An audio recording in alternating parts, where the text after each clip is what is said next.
শুভ দুপুরের শুভেচ্ছা। আজকে দুপুরে রান্নার আয়োজনে হলো ছোটো মাছের চচ্চড়ি। ছোটো মাছ হচ্ছে পাঁচমিশালি ছোটো মাছের সাথে আলু, মুখি কচু, টমেটো দিয়ে ছোটো মাছের চচ্চড়ি। আর সাথে আরেকটি রেসিপি রয়েছে, সেটা হচ্ছে মসুরির ডাউল, পাতলা করে মসুরির ডাউল টমেটো দিয়ে রান্না করা হয়েছে। এই দুইটা রান্নার রেসিপি দেখতে হলে স্বর্ণাস ডিমে যেতে হবে, তাই আপনাদের সবাইকে স্বর্ণাস ডিমে যাওয়ার আমন্ত্রণ রইল। Welcome to my Facebook page Swarna's ডিম। টমেটো কুচি, কাঁচামরিচ কাটা, পেঁয়াজ, লবণ, হলুদ, শুকনা মরিচের গুঁড়া, ধনিয়া ফাঁকি, জিরা ফাঁকি, আদা বাটা, রসুন বাটা, পেঁয়াজ মরিচ বাটা নিয়ে নিয়েছি কড়াইতে। আর এখানে হচ্ছে পাঁচমিশালি ছোটো মাছ, আর হচ্ছে আলু আর মুখি কুচু কাটা। এদিকে ডাউল বসিয়ে দিয়েছি। আর এখানে ডাউল বাগার দেওয়ার জন্য পেঁয়াজ কুচি, রসুন কুচি, একটা শুকনা মরিচ ভেঙে নিয়েছি, জিরা আর কালো জিরা, তেজপাতা।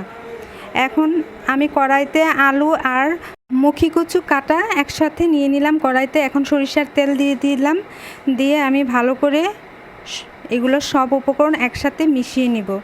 ভালো করে মেখে নিতে হবে যাতে সব জায়গায় লবণ, ঝাল, হলুদ, গুঁড়ামরিচগুলো পারফেক্টলি বসে যায়। তারপর আমি আমার ছোটো মাছগুলো নিয়ে নিলাম। ছোটো মাছগুলো আমি একটু হলুদ, গুঁড়ামরিচ আর একটু সরিষার তেল দিয়ে একটু পানি দিয়ে কষিয়ে নিয়েছিলাম। তারপর এখানে দিয়েছি। তারপরে যে হাত ধোয়ার অল্প একটু পানি আর সামান্য একটু নর্মাল পানি দিয়ে আমি বসিয়ে দিলাম চুলাতে। এদিকে ডাউলটা আমার বলক এসে গেছে। এখন আমি ডাউলটাও হয়ে গেলে বাগার দিব। ডাউলটা আমার প্রায় হয়ে গিয়েছে। এদিকে আমার ঝোলটাও প্রায় শুকিয়ে আসছে ছোটো মাছের চচ্চড়ি।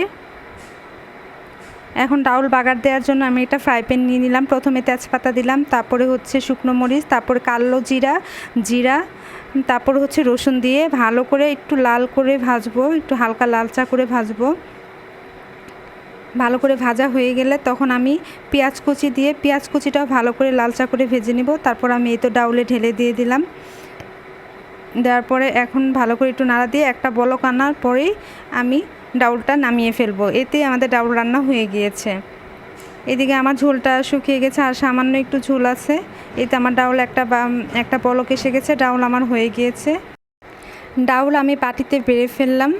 এই তো আমার ডাউলটা হয়ে গিয়েছে। কেমন হয়েছে আপনারা জানাবেন। আর এদিকে আমার মুখি কচু আর আলু আর টমেটো দিয়ে পাঁচমিশালি ছোটো মাছের চচ্চড়িটাও কমপ্লিট হয়ে গেছে। যদি আপনাদের এই রেসিপিগুলো ভালো লাগে অবশ্যই আমাকে কমেন্টে জানাবেন। ধন্যবাদ সবাইকে। শুভ দুপুরের শুভেচ্ছা।